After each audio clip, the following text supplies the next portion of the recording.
Luc 22, on est rendu ce matin au verset 34.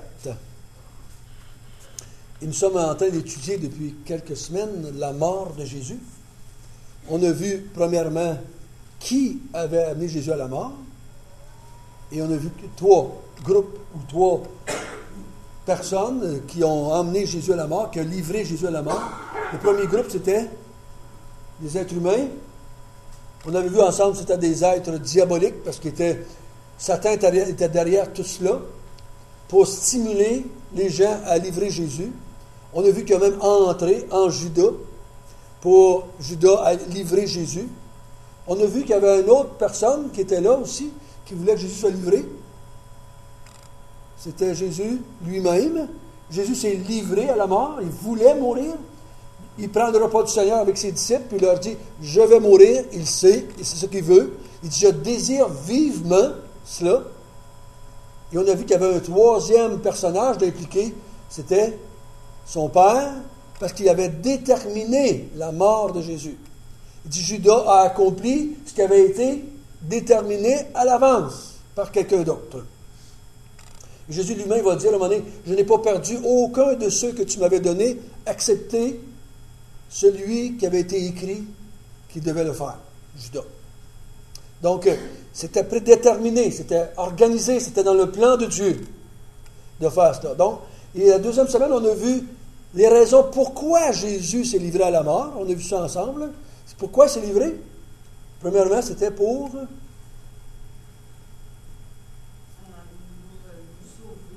Oui, c'était pas tout à fait dire de même. Il dit, je vous ai donné le royaume.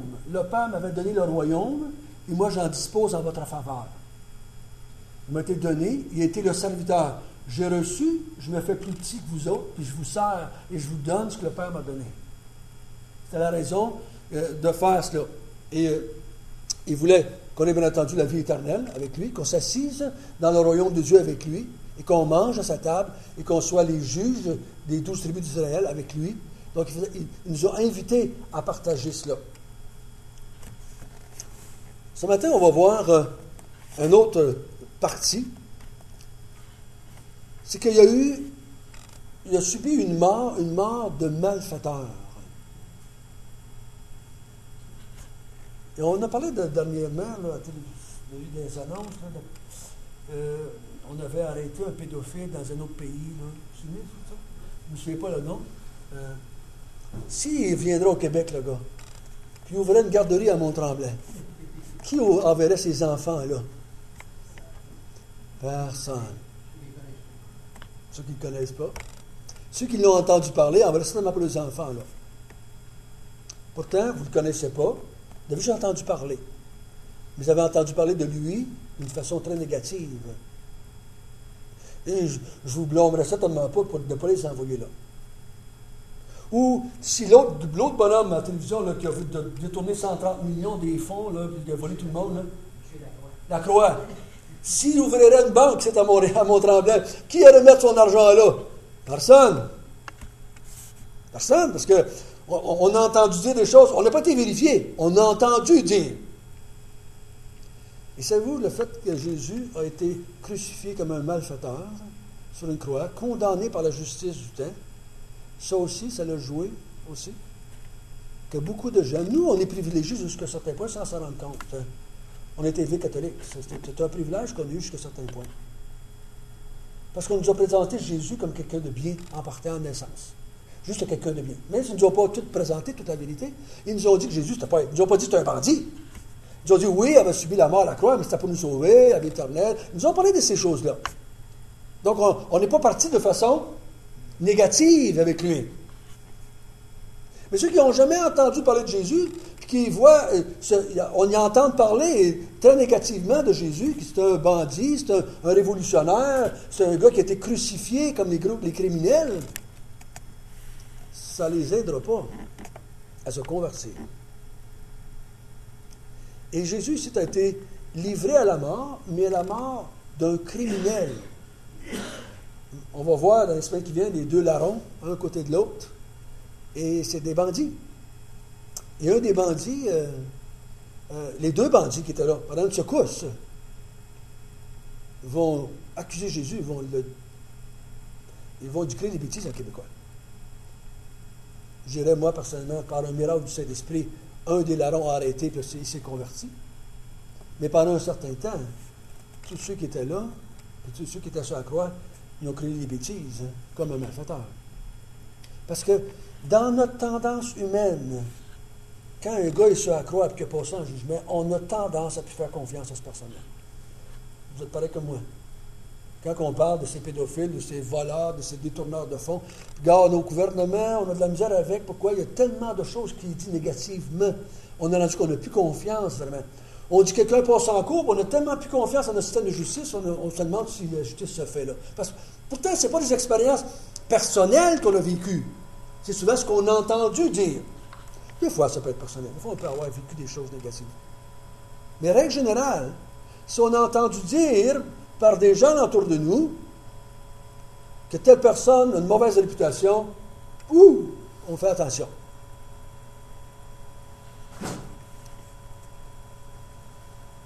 Vous avez déjà probablement mis vos enfants en garde avec certaines personnes qui avaient une mauvaise réputation. Attention, ces gens-là, attention, attention. À partir de ce qu'on avait entendu ou lu à quelque part, ou notre voisin avait dit, ou l'autre a dit, puis là, on réagit. Et il ne faudra pas penser que Jésus, c'est pas pareil. C'est la même chose. Jésus est un être humain. Pour 99% de la population de la planète, Jésus est un être humain. Ou un extraterrestre, peut-être. Mais il n'est pas Dieu. Donc, le fait qu'il ait subi une mort de cette façon-là, ça joue contre lui en tant que personnage. Pourquoi a-t-il réussi une mort ou a-t-il subi la mort d'un malfaiteur? Pourquoi c'est arrivé ça? Pourquoi finalement il est arrivé là? Pourquoi est-ce que les Juifs ne lui ont pas fait subir la lapidation, comme c'était leur coutume souvent de faire avec certaines personnes qui voyaient? Parce que Judas, même pas Judas, mais Pilate, leur offre, jugez-les selon votre loi. Leur offre de prendre position et de le juger, de le condamner. Et même Pilate l'envoie à Hérode pour s'en débarrasser. On va voir tout à l'heure. Mais pourquoi a-t-il subi la mort de malfaiteur? On va voir différentes raisons ce matin. On va voir 4-5, je ne sais pas si on va le temps de se rendre au bout. Mais on va en voir en s'en allant. Des raisons. Verset 35. 34, excusez.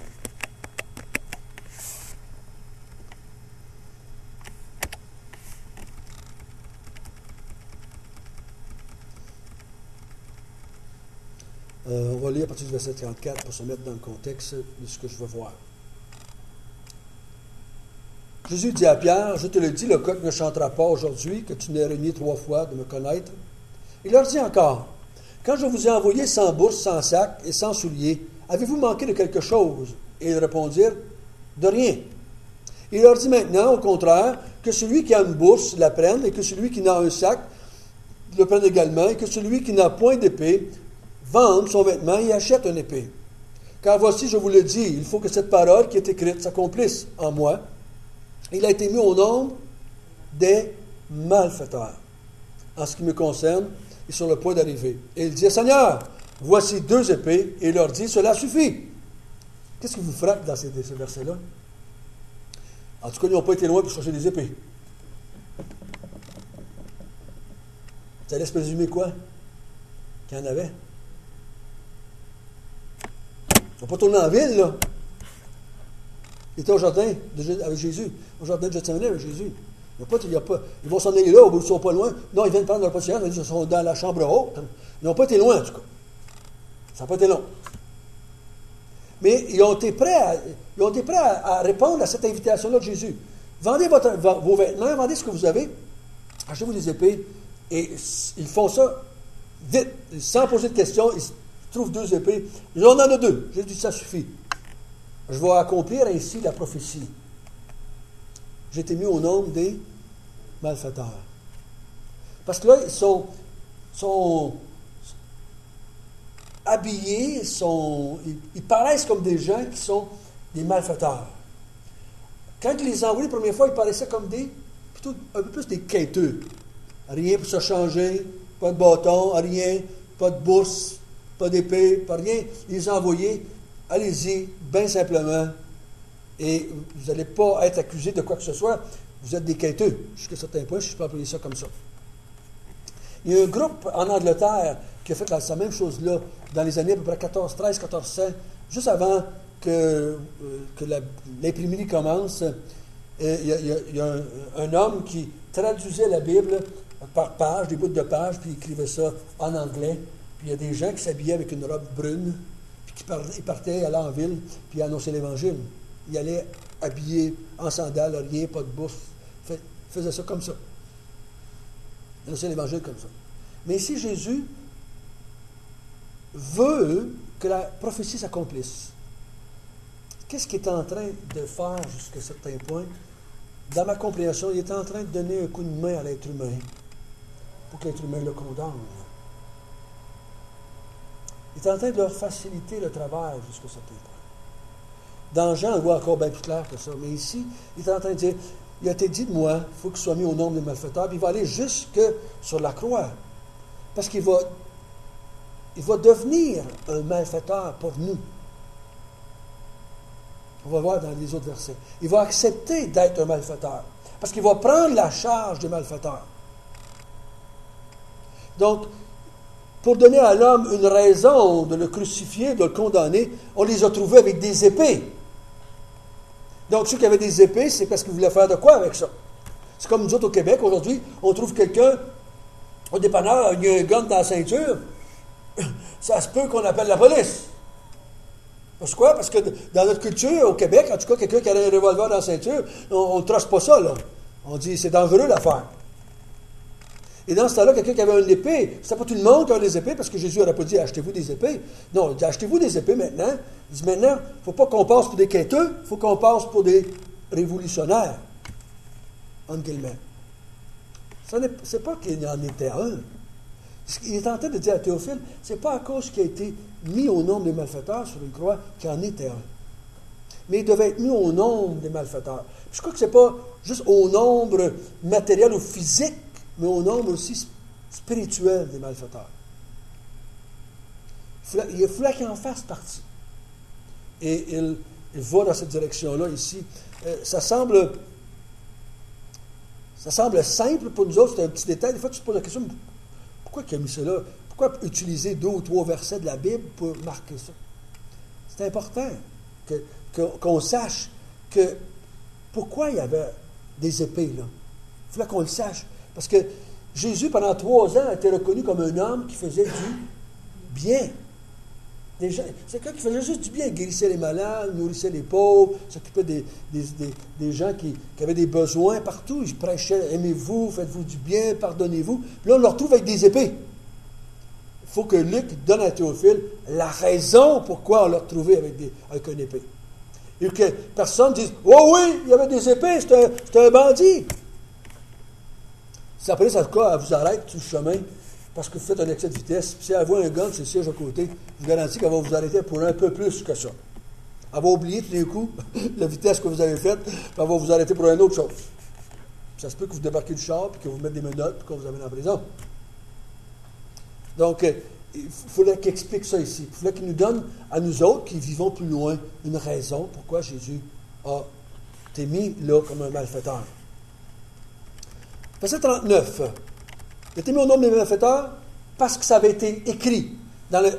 Si vous avez déjà lu Isaïe 53, probablement chacun de vous l'avez déjà lu une fois, c'est dans Isaïe 53 qu'on dit il a été mis au nombre des malfaiteurs. Ça avait été prédit, ça avait été annoncé. Donc Jésus dit il faut que ça soit fait quand même, pour que les Écritures s'accomplissent. Maintenant, on va voir le verset 39 jusqu'à 46. Après être sorti, il alla selon sa coutume à la montagne des Oliviers. Ses disciples le suivirent. Lorsqu'il fut arrivé dans ce lieu, il leur dit, priez, afin que vous ne tombiez pas en tentation. Puis il s'éloigna d'eux à la distance d'environ un jet de pierre, et s'étant mis à genoux, il pria, disant, Père, si tu voulais éloigner de moi cette coupe, toutefois que ma volonté ne se fasse pas, mais la tienne. Alors un ange lui apparut du ciel pour le fortifier. Étant en agonie, il priait plus instamment, et sa sueur devint comme des grumeaux de sang qui tombaient à terre. Après avoir prié, il se leva, il vint vers les disciples qu'il trouva endormis de tristesse. Et il leur dit, « Pourquoi dormez-vous? Levez-vous et priez, afin que vous ne tombiez pas en tentation. »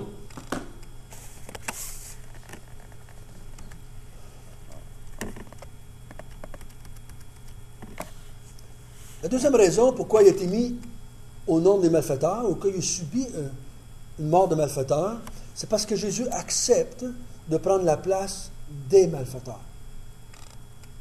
Donc, son but, c'est de prendre la place du malfaiteur. C'est pour ça qu'on le voit se repentir. C'est pour ça qu'on va le voir aujourd'hui, peut-être la semaine prochaine, qu'il va subir la mort d'un malfaiteur. Il veut prendre la place. Donc, pour prendre cette place-là, il fallait qu'il lui accepte, il fallait qu'il désire de prendre la place. Il fallait qu'il soit mis à la place du malfaiteur. Le malfaiteur, on va voir, le larron va dire, « Je mérite la mort que je subis. » Lui, il ne mérite pas la mort qu'il a subie. Et donc, s'il veut prendre la place du malfaiteur, le malfaiteur mérite de mourir de la mort de malfaiteur. Donc, il faut qu'il soit mis au nombre des malfaiteurs. Et donc, on va voir ça. La tentation de Jésus. Jésus est tenté de faire quoi ici? Il est dans la montagne, il s'éloigne d'eux autres. Qu'est-ce qu'il dit à son père? Père, si tu voulais éloigner de moi cette coupe, toutefois que ma volonté ne se fasse pas, mais la tienne. Qu'est-ce qu'il voudrait? Il est tenté de faire quoi, là? De ne pas prendre la place de malfaiteur, de ne pas mourir. Il est tenté de vouloir s'éloigner de la mort, de cette coupe. Cette coupe qui représente quoi? Dans notre tête, quand on pense au mot coupe, on pense à une coupe de vin. Mais de quoi il parle ici? Non. Non, la coupe représente quoi? Parce qu'il demande, éloigne de moi cette coupe.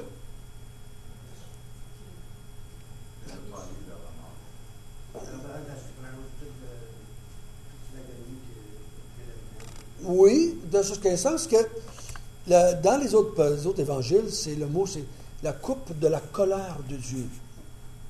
La coupe de la colère de Dieu. Dieu doit frapper le malfaiteur. Dieu doit punir le malfaiteur. Puis il va demander à ses disciples à des places, il va dire, est-ce que vous êtes capable de boire la coupe que je dois boire? La coupe de la colère de Dieu. Parce que Dieu va dire dans les passages de cette semaine, il va boire ma coupe jusqu'à la lie, jusqu'au fond, jusqu'à la roche, jusqu'aux dernières gouttes, il va tout boire. Dieu a déversé sa colère complète sur Jésus. Il n'a pas retenu. Dieu manifeste sa colère dans le monde aujourd'hui, d'une façon partielle. Mais sur la croix, quand il a abattu sa colère sur Jésus, il l'a abattu à sa pleine mesure. Jésus a subi la colère de Dieu complète que le malfaiteur devait recevoir. Mort physique, mort spirituelle, l'enfer, il a subi la colère de Dieu à son maximum. Vous ne la goûterez jamais comme ça, vous autres, en tant que chrétien, moi non plus. Parce qu'il y en a un autre qui l'a subi, cette colère-là, pour nous. Et Jésus, il voit venir cette colère-là, il voit venir cela.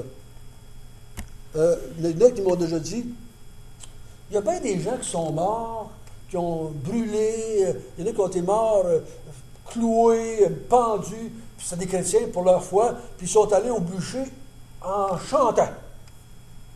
Comment ça que Jésus a si peur? Parce que les autres, ils mouraient, puis s'en allaient au ciel. Jésus s'en allait pas au ciel. Tout un coup sec, là. Hein, il va dire, je ne suis pas encore retourné vers mon Père. Il dit ça à Marie, hein? Je ne suis pas encore retourné vers mon Père, là. Il y a quelque chose qui se passe, là. Jésus savait très bien que quand il boirait la colère de Dieu, il serait séparé de Dieu. Il subirait une mort que le chrétien qui meurt sur le bûcher ne subit pas. Il ne subit pas la colère de Dieu. Lui, il meurt physiquement, mais il s'en va avec Dieu. le martyr chrétien ne subit pas la colère de Dieu, mais subit l'amour de Dieu. Il s'en va au ciel avec lui, puis il s'en va. Mais ici, Jésus comprend, sait qu'est-ce qui va arriver là. Il aimerait éviter ça. Mais il dit tout de suite après quoi? Toutefois, que ma volonté ne se fasse pas, mais la tienne. Donc, il sait très bien que c'est ça que Dieu veut.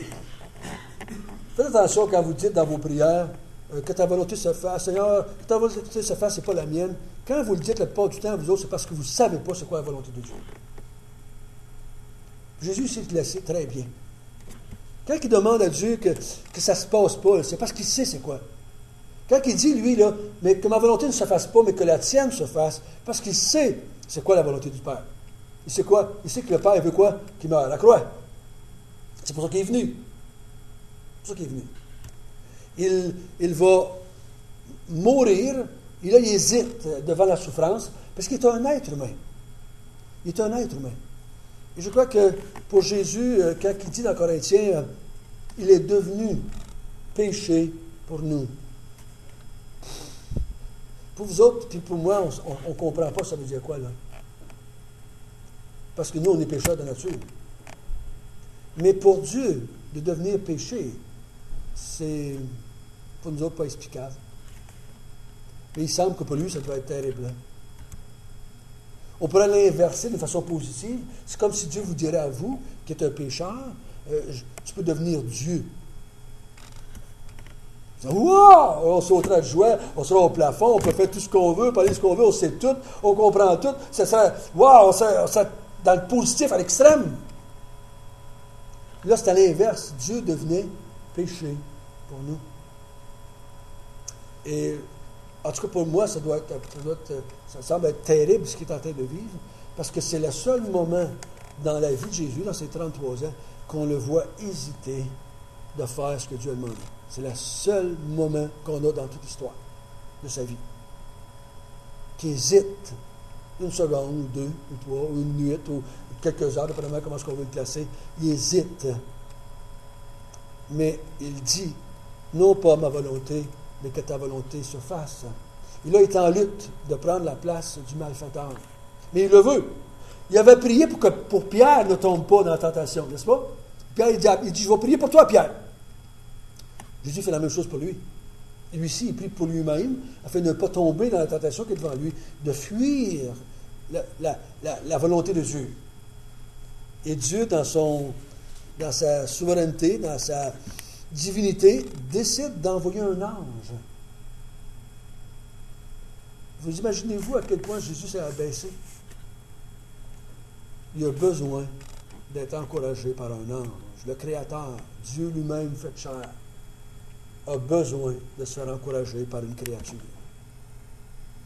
Ça veut dire que Jésus s'est abaissé. Pas l'apôtre, mais l'Épître aux Hébreux le dit bien, hein, tu t'es abaissé pour un peu de temps sous les anges.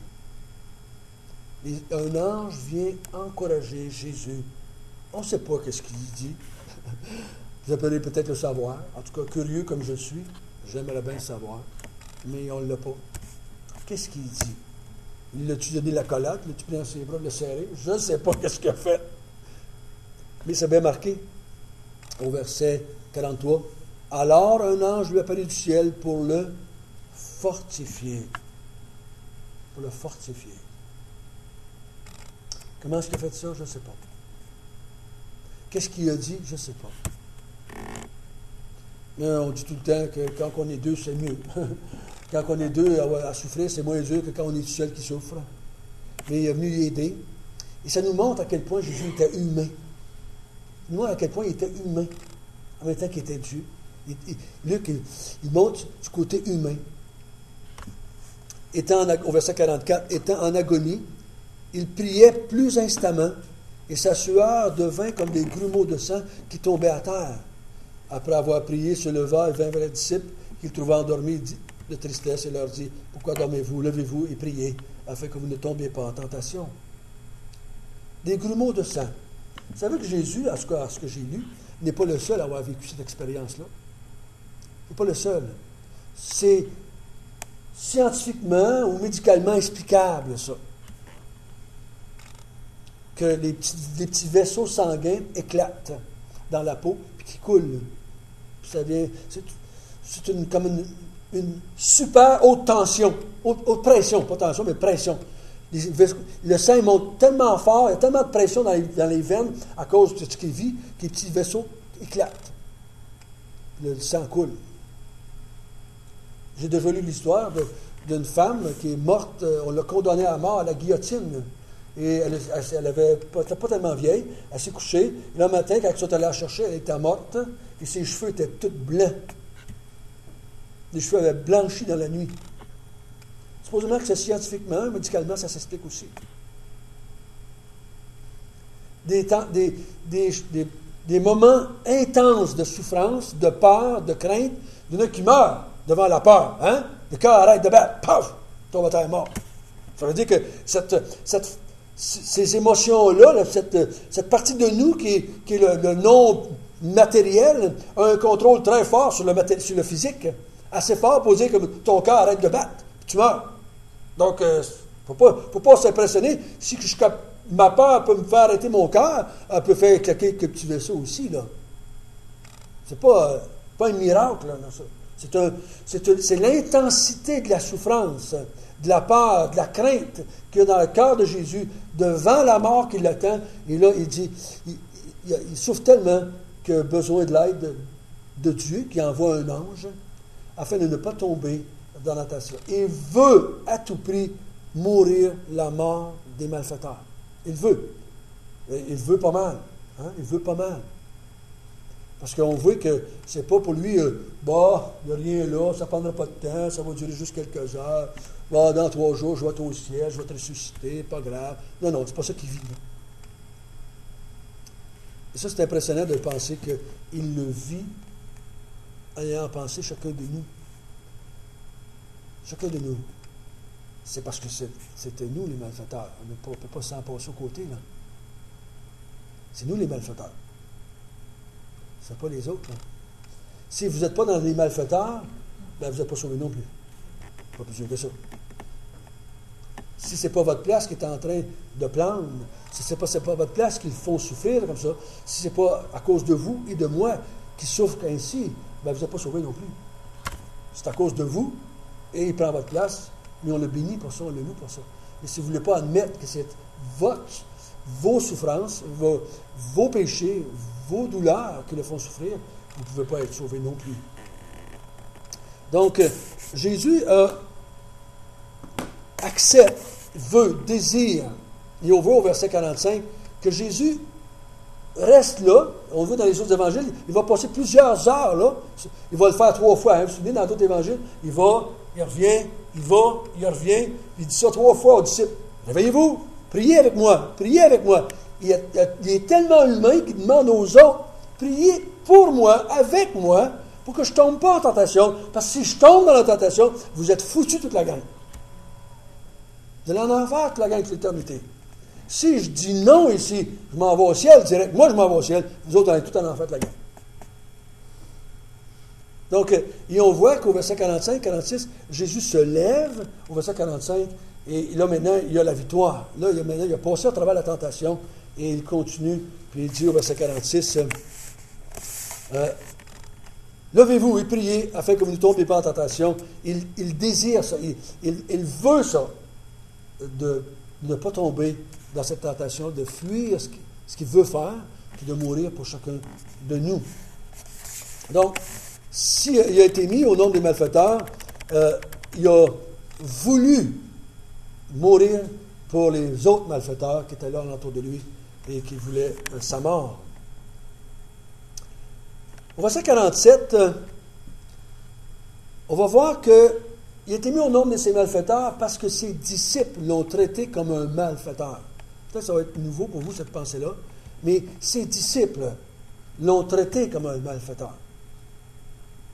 Et c'est une des raisons, je pense, qu'il a été mis au nombre des malfaiteurs. Verset 47. Non. Verset 47, c'est ça. On a lu jusqu'au verset 46. Comme il parlait encore, voici une foule arriva, et celui qui s'appelait Judas, l'un des 12, marcha devant elle et s'approcha de Jésus pour lui donner un baiser. Et Jésus lui dit, Judas, c'est par un baiser que tu livres le Fils de l'homme? Ceux qui étaient avec Jésus, voyant ce qui allait arriver, dirent, Seigneur, frapperons-nous de l'épée? Et l'un d'eux frappa le serviteur, souvent le sacrificateur, lui emporta l'oreille droite. Mais Jésus, prenant la parole, dit, laissez, arrêtez. Et ayant touché l'oreille de cet homme, le guérit. Jésus dit ensuite aux principaux sacrificateurs et aux chefs des gardes du temple et aux anciens qui étaient venus contre lui, vous êtes venus comme après un brigand ou un malfaiteur avec des épées et des bâtons.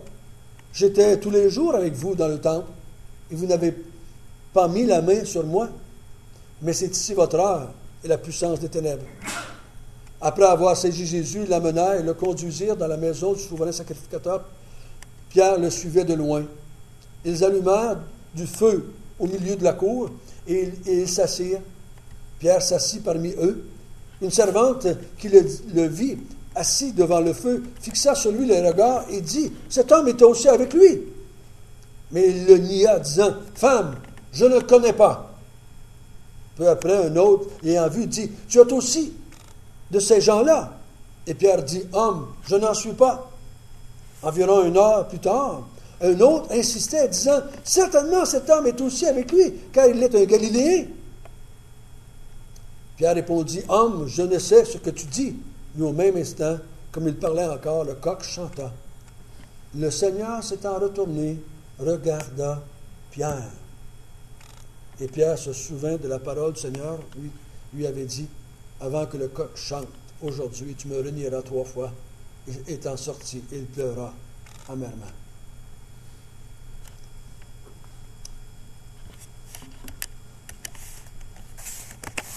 La façon que ses disciples agissent envers lui le met au nombre des malfaiteurs. Un de ses disciples, qui est Judas, c'est lui qui est la main qui va le livrer. C'est lui qui livre Jésus. Il fait toute une histoire avec les sacrificateurs, les scribes, les pharisiens, et ils organisent un complot pour livrer Jésus. En tout cas, avec des ennemis de main, tu n'as pas besoin d'ennemis. Il traite Jésus comme s'il était un malfaiteur. Judas traite Jésus comme s'il était un malfaiteur. Il le livre à la loi pour le condamner, pour qu'il soit arrêté. Beaucoup pensent à Judas, il ne savait peut-être pas qu'il irait jusque-là. Peu importe, il a livré Jésus. Et il savait très bien les desseins de ces hommes-là. Donc, Judas agit envers Jésus comme s'il était un malfaiteur. Et l'autre, c'est la façon que les disciples réagissent quand les soldats arrivent. Ils agissent en sortant quoi? L'épée. Et là, ils veulent se battre contre la loi humaine, contre l'autorité humaine, qui était les lois, là.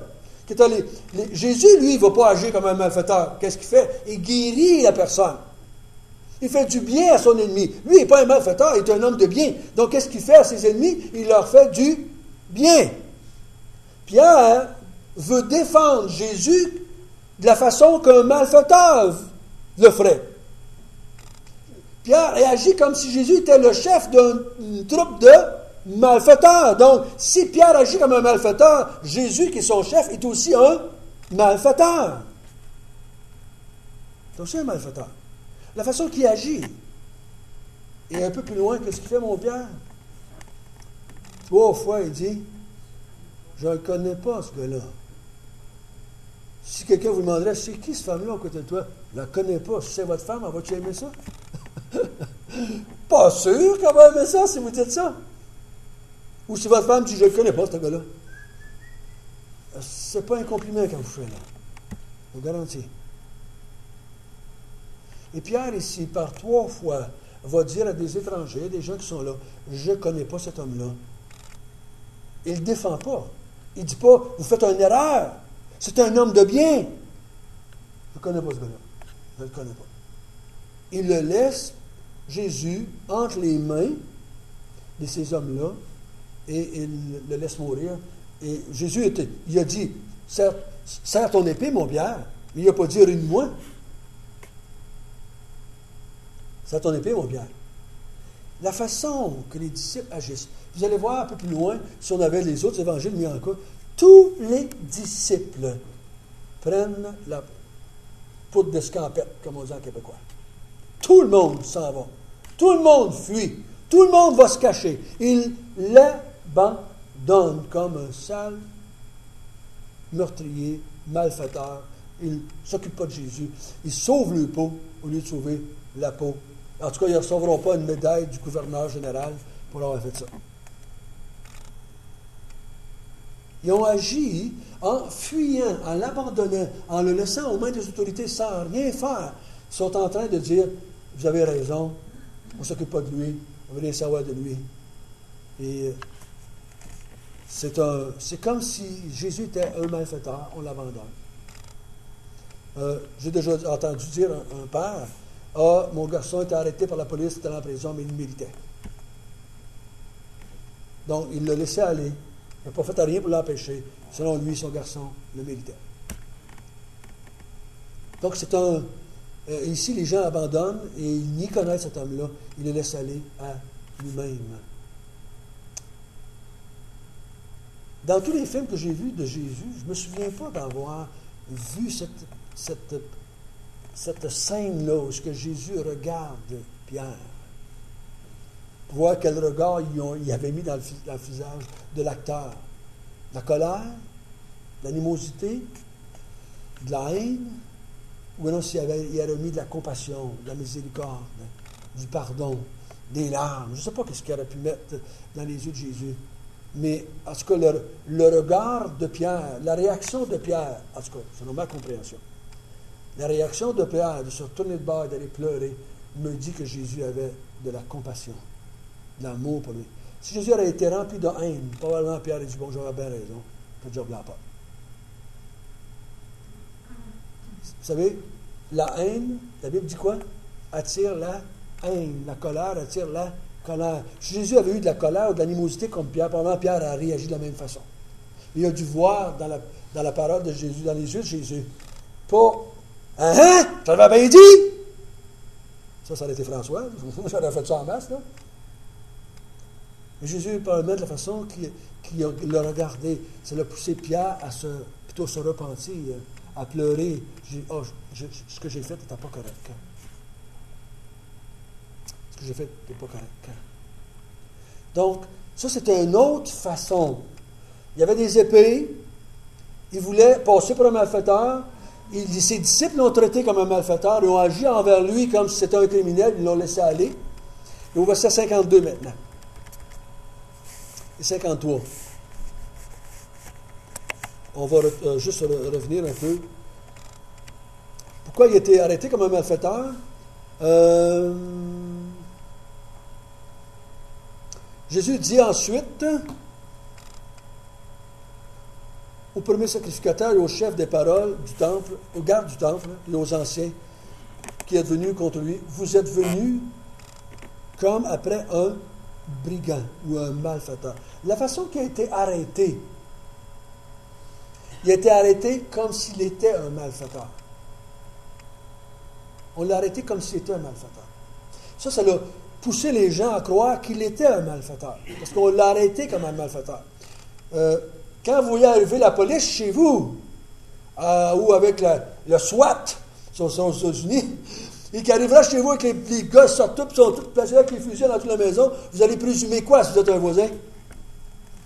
Qu'il y a quelqu'un dans la maison qui est un malfaiteur.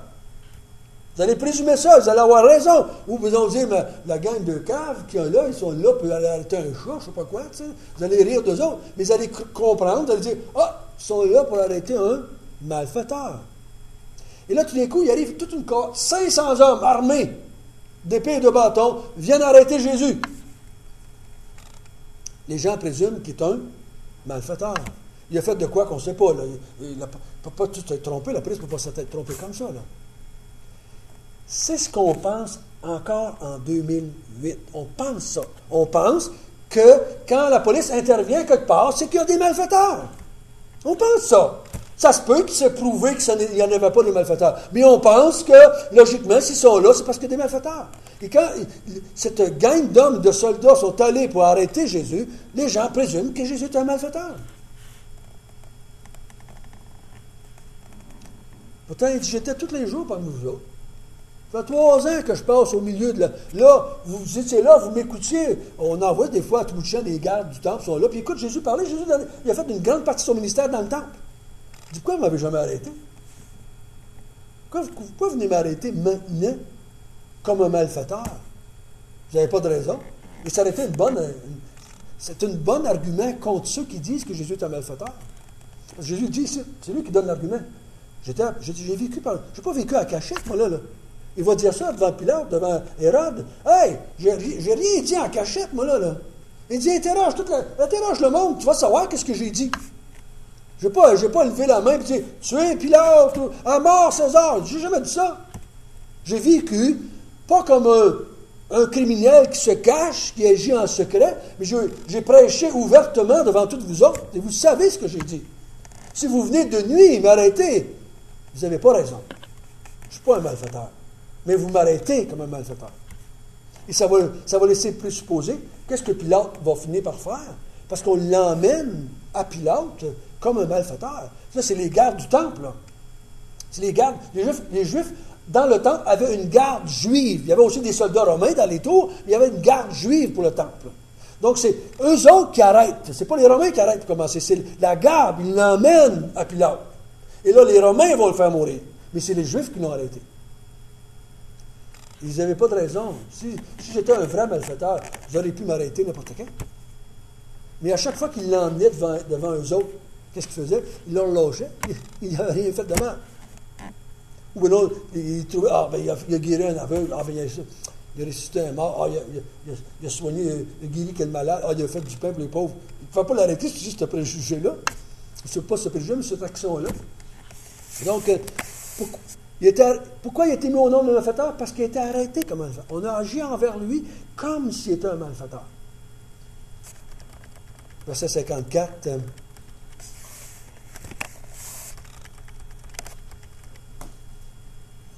Excusez.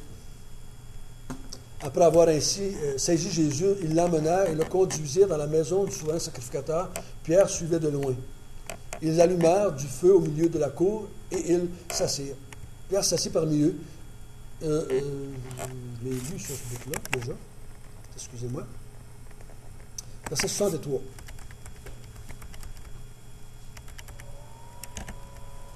Les hommes qui tenaient Jésus se moquaient de lui et le frappaient. Lui voilà le visage et l'interrogeaient en disant « Devine qui t'a frappé. » Et ils proféraient contre lui beaucoup d'autres injures. Quand le jour fut venu, le collège des anciens du peuple, les principaux sacrificateurs et les scribes s'assemblèrent et firent amener Jésus devant le Sanhédrin. Le Sanhédrin, c'est quoi? C'est la cour. On pourrait dire la cour municipale. Alors, on va l'amener devant la cour provinciale. C'est la cour municipale, le Sanhédrin. C'est la cour des Juifs. En grande partie, c'est le Sanhédrin qui réglait les problèmes de justice. En grande partie. Il aurait même pu faire lapider quelqu'un. Mais s'il aurait voulu. Il avait le droit de mort, de certaine façon, dans certains cas.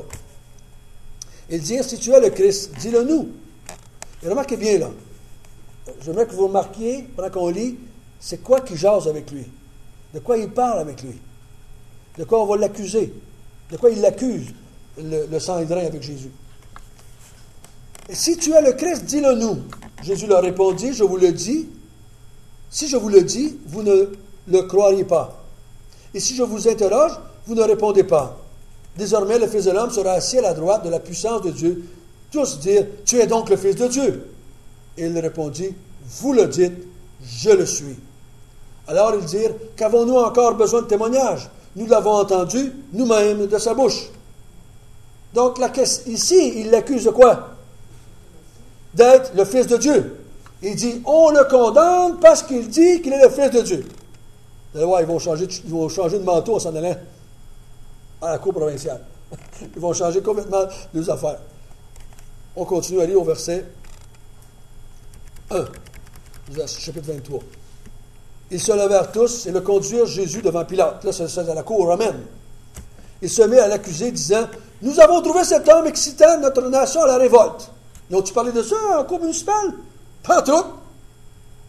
Empêchant de payer un tribut à César. Ils n'ont pas parlé de ça non plus en cour. Et se disant lui-même Christ roi. Hop, là, c'est un peu plus la réalité. Pilate l'interrogeait en ces termes, es-tu le roi des Juifs? Jésus lui répondit, tu le dis. Pilate dit aux principaux sacrificateurs et à la foule, je ne trouve rien de coupable en cet homme. Mais on va arrêter là. On va arrêter au verset 3. Ce que je dois faire ressortir, c'est que le Sanhédrin l'accuse d'être un malfaiteur. Pourtant, quand ils l'ont jugé eux-mêmes, ils l'ont condamné parce qu'il se faisait fils de Dieu. Mais quand il arrive devant Pilate, il l'accuse d'être un malfaiteur. Il soulève les gens contre l'Empire romain. Il encourage les gens à ne pas payer les taxes à César. Il se fait roi. Puis on n'a pas d'autre d'avoir des rois. C'est juste notre roi, c'est César. Ailleurs, ils vont dire, nous n'avons pas d'autre roi que César. Ils vont crier ça bien fort. Ils n'ont pas dit à Pilate, il s'est dit fils de Dieu. Comme il l'avait accusé l'autre bord. Mais ils savent que ça ne collera pas avec Pilate. Ça ne marchera pas avec Pilate, ça. Pilate va dire, m'en fiche qu'il se dise fils de Dieu, mais ça ne change rien dans ma vie. Mais roi, c'est une autre histoire. Qui ne paye pas à César, les tribus, ça c'est une autre histoire. Qui se fait roi, ça c'est il est en train d'entraîner une révolution.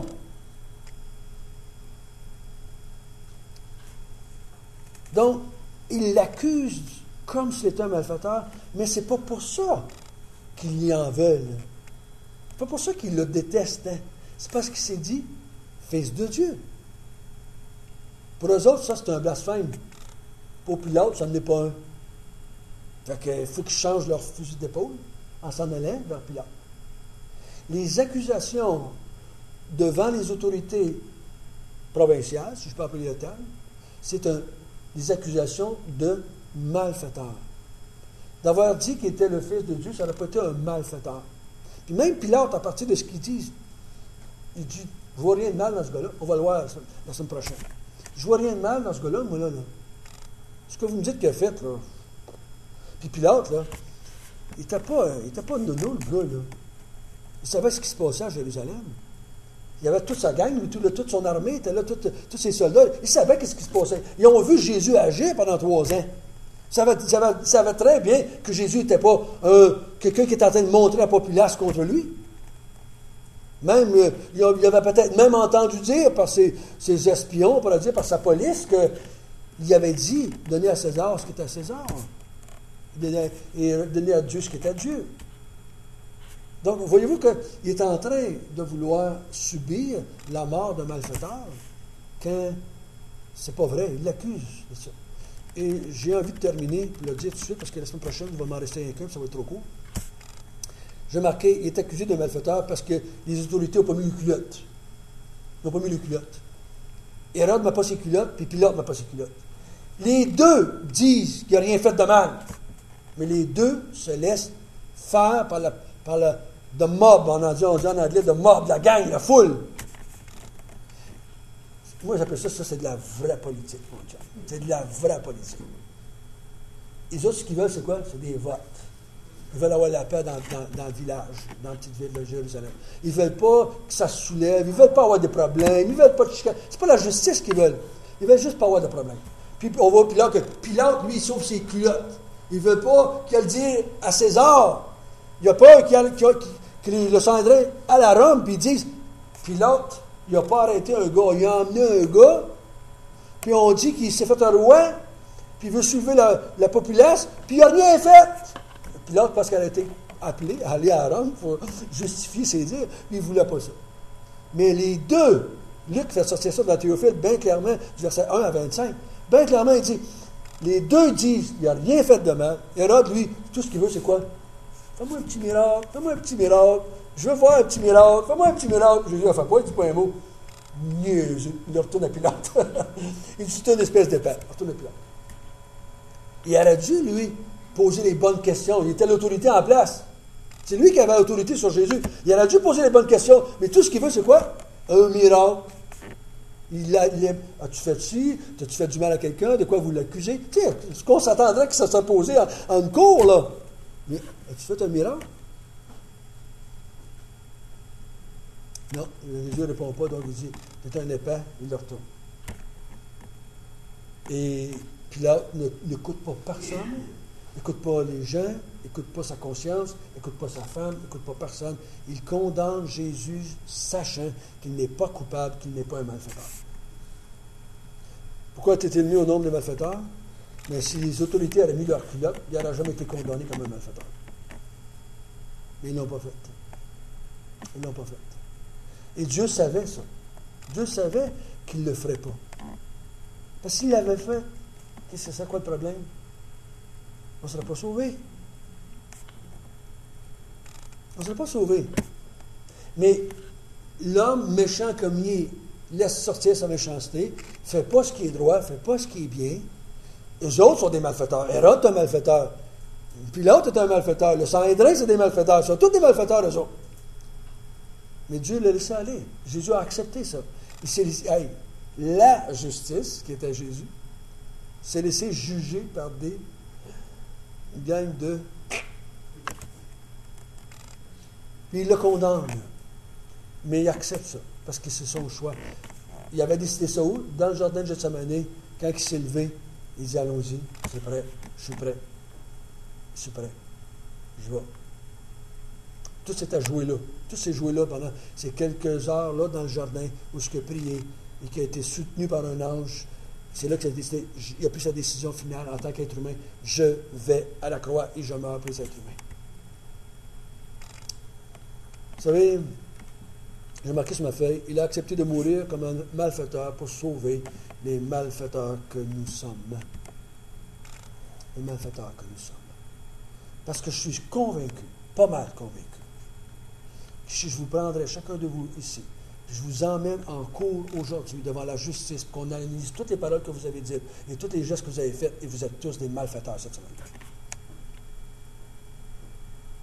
Pas mal certain. En tout cas, moi j'en suis.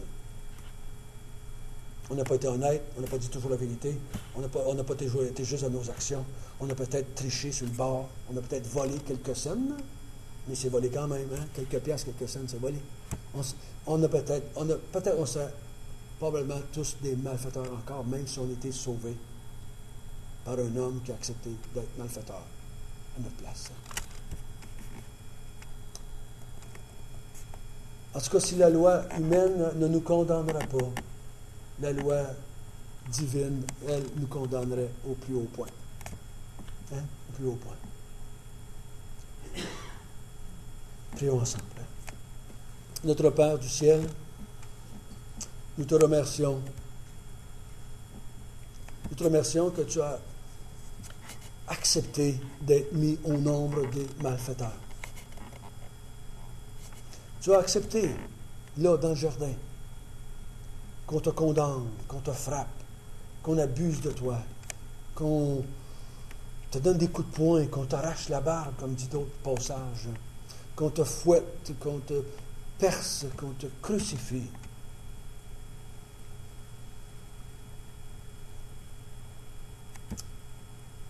Tu n'as pas crié à l'infamie quand tes propres disciples t'ont abandonné.